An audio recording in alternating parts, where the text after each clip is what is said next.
welcome back to the Road to Episode 7 ongoing series where I chart the road to the release of Star Wars Episode 7 The Force Awakens on December 16th, 17th and 18th, 2015, depending on where you are in the world, and I can't do this intro without going like this and that and this and that. Okay, here we go. Today's video will be, again, I'll have a review at the end, which will be me talking about the Battlefront beta. But as far as Episode 7 news goes, there's a few things to talk about. Well, quite a few. I'm going to split them up over a few videos, as always. But this one will be about Finn, and Finn's origins, and the rumours surrounding Finn. So if you don't want any spoilers whatsoever, again, it's all speculation, but still, if you don't want any speculative spoilers, then you can turn off now and change the channel to Cineram, who said that he wouldn't be watching this video, which is fair enough. But yeah, basically, I believe Finn, he has a, and again, staying away spoilers now, he has a code name which he had as a stormtrooper, which is FN2187, I believe. So FN, Finn. And I guess the idea or the rumour is that he doesn't actually have a name, and he was recruited by the First Order at a very young age, was brought up, was given a code, no name, and that's how stormtroopers operate, without names but with codes. And so I guess when he breaks out of it, FN becomes Finn, and he has no surname because he can't remember it, and that's kind of the idea. And I really like that. And FN2187 has been said, I think, in some of the toys that are released that have like speaking, you know, like FN2187. I believe Captain Phasma, who's played by Gwendolyn Christie, one of her toys says something like FN, you know. So it's kind of confirmed anyway that FN2187 is something in the film, but it seems to fit. And I like the idea. And people were saying, well, I guess J.J. Abrams was saying that, you know, we don't know the surnames of Finn and Rey because of a significant reason. So many people are like, okay, so, you know, is Finn like Mace Windu's grandson, or is he Lando Calrissian's son? And I don't think it's as black and white as that. I never did when people were speculating about that. I thought it might have been something a bit more different, and this is a bit more different, and I really like that. If that does be the case, if that turns out to be the case.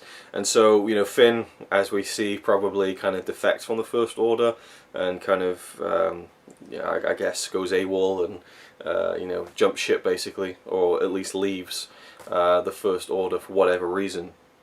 I mean, you see that shot of him in the trailer, and he's like, I think he's got like there's like a bloody handprint on his helmet, and he's looking like really like, what the fuck is going on, you know? So maybe he's like, right, I got to get out of this, or whatever. I don't know.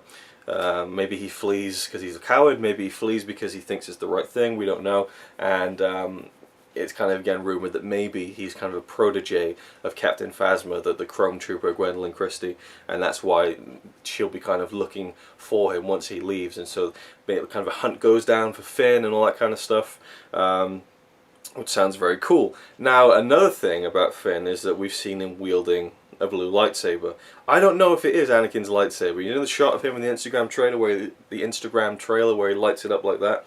There's like a little coil around the top of the hilt that definitely is not on Anakin's lightsaber, or the lightsaber that Luke used in episode 4 and 5.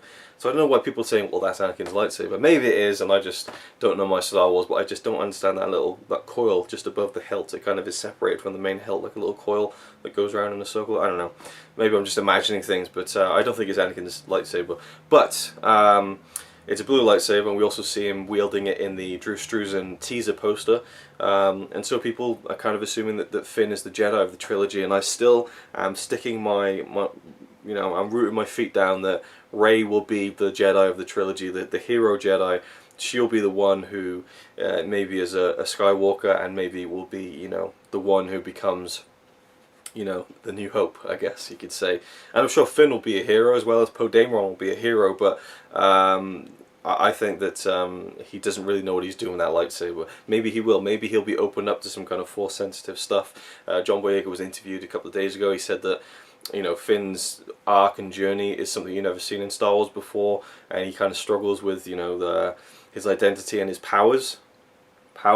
So maybe he is Force-sensitive, and maybe he, you know, maybe Rey is more adept at it, and you know, Finn isn't very, and maybe he's reckless with it, you know. I mean, you could have someone like a Han Solo kind of character who's kind of, well, I guess Han was kind of reckless, but he always kind of pulled it off in the end, but, you know, have someone who's a bit more unhinged with it, you know. Someone who has been a stormtrooper, and you could go to more emotional depths with it than we've seen in Star Wars films, I think, before. Obviously, he's had a horrible life if he's grown up as part of the First Order, and finds out he has these Force abilities and stuff. And another part of the rumor is that stormtroopers in the film might carry lightsabers, and apparently this was an original idea, an idea originally, you know, in Star Wars, the first ever Star Wars, that stormtroopers would have lightsabers as well, but it would be too expensive to do that. I don't know whether that is a substantiated fact or not, but there is a piece of Ralph McQuarrie concept art that shows a stormtrooper with a lightsaber, and so I really like that. Maybe a few stormtroopers, like the elite ones, get a lightsaber. You know, why wouldn't you give them the more powerful weapons? Why wouldn't the First Order or / the Empire? Why wouldn't they feel like, or why would they? Sorry, why would they feel like, oh, we can't use lightsabers? They're really powerful and, you know, would be great in combat, but, you know, it's a Jedi weapon, so, you know, we can't really do it. It's copyrighted. You know, no, they would say, right, let's get some lightsabers built. Let's fight fire with fire. So I think that it's kind of, it would make sense to me, and it'd be cool to see. And I think that, you know, stormtroopers historically have, you know, are not really a great shot. They're not really great, you know, soldiers by any stretch. So I don't know. Maybe it might even end up being unintentionally funny, where they just can't even use it and they end up like chopping their own head off or something. That's not going to happen, but, you know, that's what I think of when I think of a stormtrooper wielding a lightsaber. I just think of a stormtrooper hitting his head on a door, dropping a lightsaber, cutting his foot off, and just being like, you know, that's what I see. But I still think it's a cool idea that could work. And perhaps, you know, so Finn has a little bit of an experience with the lightsaber, but he doesn't know how to feel with it just yet, maybe. I don't know. Complete speculation here. And also, John Boyega said, and I think I've already talked about this, but I can't remember, so I'm just going to throw it in there anyway. He said that he cried when he read the script. And I don't know, again, I might have said this before, I can't remember, my memory is terrible, especially when you're over like 70 videos in this series, but he said that he cried reading the script, and I don't know whether it was because, oh, I'm in a Star Wars film and I'm reading it, or whether there was something really poignant in there. And maybe, again, maybe his character has some real, you know, punch to it emotionally. I definitely think, you know, there's potential there to explore stuff that is more emotional, even though I think that, you know, the emotion and the, you know, the power of some of the original Star Wars films are brilliant. You know, you could take it even further in a way, not too far, but, you know, it'd be interesting for sure to see kind of, you know, it looks like Rey and Finn are definitely kind of outcasts and haven't really had great lives up until the point that we see them in the film, perhaps. You know, she's a scavenger, he's a stormtrooper who's you know, left the First Order, so definitely they kind of seem like two people who kind of become attracted to each other, not not in the physical sexual sense, but just, you know, the like-minded people who are just on, you know, not on the run, but, you know what I'm getting at. You know what I'm getting at. They're kind of lost in the world, and maybe together they can kind of figure out something and kind of, you know, get some kind of focus on their lives. I don't know.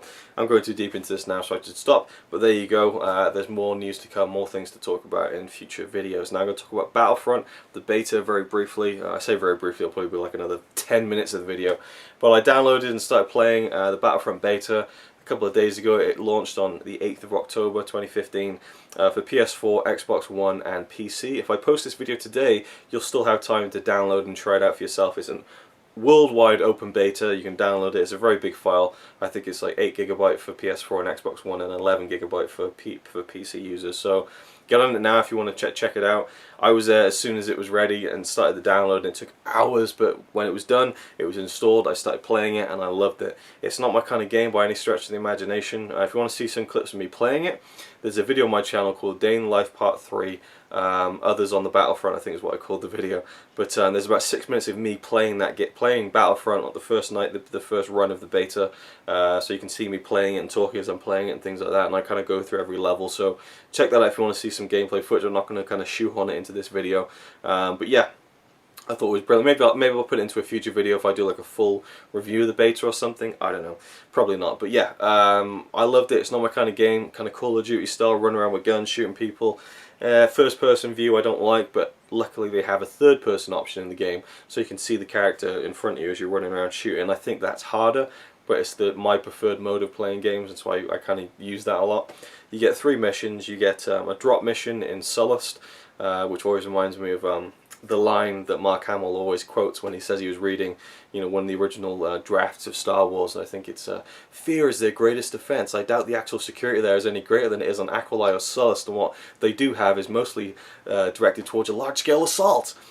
And then he says, "Who talks like that?" You know, and I love that there's just that line that sticks in his head the whole time. In fact, he says it in the Empire of Dreams documentary, which I'm going to review in an upcoming episode of the Road to Episode 7.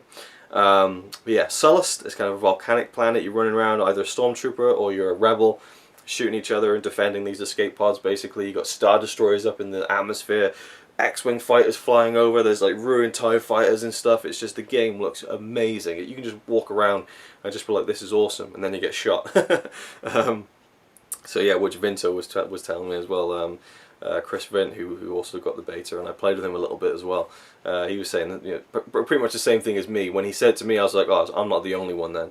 He was kind of just being like, wow, this is great Star Wars. Oh, I got shot, I'm dead. You know, you kind of take too much time to kind of admire the scenery. And then the other mission is a survival mission, which you can play on your own, single player, or you can play with other people, multiplayer, and you're all on the same team, and you have to survive kind of waves of you know, Imperial forces on Tatooine, kind of a little rocky kind of mountain area. You get like walkers coming in, you get stormtroopers coming in, and then finally you have Walker Assault, which basically is the Battle of Hoth from Empire Strikes Back, and it is unbelievable. I just play that over and over again. I love it so much. You can be the Empire, you can be a snowtrooper, or you can be a rebel. And also, in this one, if you find an elusive hero token anywhere around the map, and it kind of spawns randomly, so no one can kind of camp by the spot where the token comes, if you get to that hero token, you can become Darth Vader if you're in the Empire team, or you can become Luke Skywalker if you're on the Rebel team. And I got to be Darth Vader last night. Holy shit, I was like, oh my god, I'm Darth Vader, and I was throwing the lightsaber around and stuff, and I picked someone up with a force choke, and I was like, this is awesome, and then I got killed. I was too excited, I didn't know how to block things, and I was just like, oh, what do I do, and I got killed. But it's great. Basically the big walkers, I always get AT-ST and AT-AT mixed up, so I'll just call them the dog walkers and the two-legged walkers. The dog walkers, there's two of them, and they're advancing on the rebel base, you know, like the one you see in Empire Strikes Back. It looks like 4 discs popping out of the snow in Hoth, and they're slowly advancing towards it. So you've got to kind of take down all these uplinks if you're on the rebel team. And once you've it's either you put the uplinks online or offline or something, and once you've done that, you get a limited window to attack the dog walkers with, you know, whatever you got, blasters, thermal detonators. And you got to stop them basically before they get and destroy the rebel base. And it goes on for like maybe 10, maybe 15 minutes, probably more like 10, but it feels like 15 minutes at least. And in my experience, as the rebels, never win. You can never win. I'm sure it's possible, but if you're on the Empire team, you're going to win, because it's a lot easier, I think, on the Empire team, where you're just killing people and just advancing and protecting the walkers and stuff like that. But also around the battlefield, you can find tokens to get into vehicles. You'll find a token, you'll run over it, and then you press L1 and R1, and suddenly you pop up and you're in one of these vehicles flying above the whole battlefield, and then like you can fight other flying vehicles that other players are in, and if you crash, then you're back down on the ground, and it's just awesome. You know, I got into a TIE fighter, a TIE interceptor, an X-wing, an A-wing, a snow speeder. You can commandeer one of the two-legged walkers, which is a lot of fun, and sometimes you can even get inside the big dog walkers, which is incredible. You're just blowing people away. It's incredible. On the ground combat, I'm not that great, but once you get ranked up and once you get credits, you can buy better guns. And so I found now that I'm on rank 5, which is the highest you can get. There's a cap because it's the beta. I found that I'm finding it a lot easier, because when I'm shooting people, they're actually dying now, as opposed to before. I'm like shooting people, nothing's happening. So I was like, I'm shit at this. But it turns out you need the better guns, really. So, and also there's like a jetpack which I need to unlock. So hopefully I'm going to get everything by the end of tonight, so I can have a real fun kind of session tomorrow and kind of ride out the past 4 days, which has been a lot of fun. I've really loved it. The Hoth one's great. My initial reaction was, not my kind of game, but it's Star Wars, so it's fun. Probably won't be that much replay value, but there was a lot of replay value, and I loved playing it. So definitely a double thumbs up for me. And also, I'm really surprised with how smooth it all plays. You click on a mission, it's like, boom, here's all the people in the game. Do you want to join? Yeah. Click X. Okay, here you are. Pick a gun. Okay, we're starting. Bang, you're in it. You know, skip the cutscene. You're running around. It is so smooth. You just jump right in, and you know, if you die, you can just wait for a bit before you join again, and then you join again, you jump in, and then other people join in, and then you know you win or whatever, and then you can jump back into another game. You can jump out. You can do whatever you want. It is so freeing. It really is. It just feels like the whole world's at your fingertips, and when the full game is there, and you have like the Endor mission and the Battle of Jakku and stuff like that for episode 7, or from the, not from episode 7, but I guess in episode 7 we'll see the effects of the Battle of Jakku, which you'll be able to play in Battlefront. Yeah, I just think I'm definitely going to get it. The first half hour I was like, I'm not going to buy this, you know, it's be a bit too repetitive, but it sold me. It really has sold me. I don't know if I'll get it on release, probably at Christmas. I don't need to get it right away, but I'd love to just get the Battle of Jakku and stuff like that, but it's not really a possibility right now, financially. But Christmas, definitely, I'll be thinking about getting Battlefront. And yeah, top marks all around. And again, I knew I talked for ages about this, but there you go. That's pretty much all I can say about it. Yeah, that's it really. Not much more to say, really. I mean, just walking around Hoth, just looking at how amazingly realistic the snow looks going through the trenches and things. It's just, it's awesome. Brilliant game. Definitely check it out on beta if you have time. If not, I'd highly recommend giving it a whirl when it comes out on release, or waiting until December, January, when it'll probably go down in price a little bit. It comes out, I think, November 11th. That might be completely off base there. But there you go. Thank you for watching, and I'll see you in the next one.